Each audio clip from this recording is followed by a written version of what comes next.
साहेब साहेब साहेब, लफडा झालाय. काय रे नरेश, तोंडाला फेस का आलाय तुझ्या?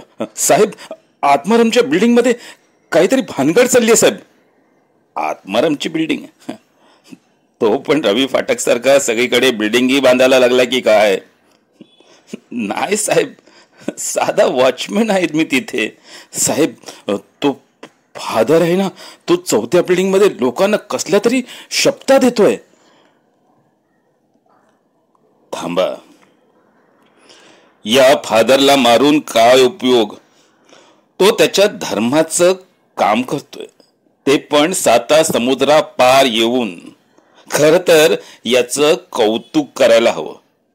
फादर उद्या जर तुझ्या लंडन मध्ये येऊन असे भगवे कपडे घालून तुम्ही हिंदू व्हा, तुम्ही हिंदू व्हा असे बोंबलत फिरलो तर तुम्ही गोरे लोक, हा माझा हिंदू धर्म, सनातनी हिंदू धर्म. चल बोलात, काय करू तुमचं?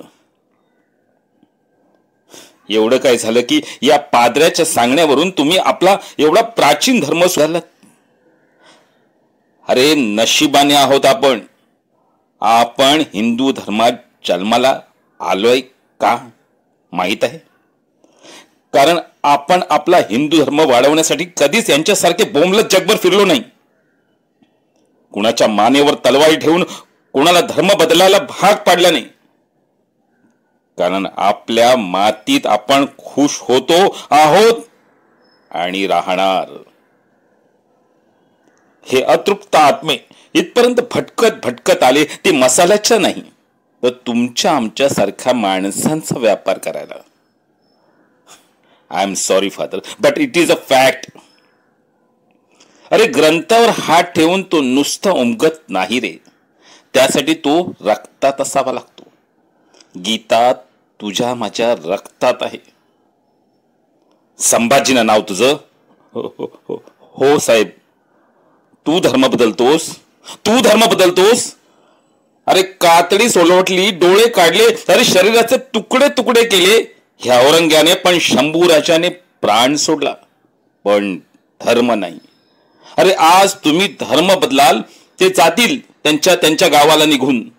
मग इथे धर्माच्या नावाने तुम्ही एकमेकांची डोकी फोडत बसा. आज तुम्ही धर्म बदलाल,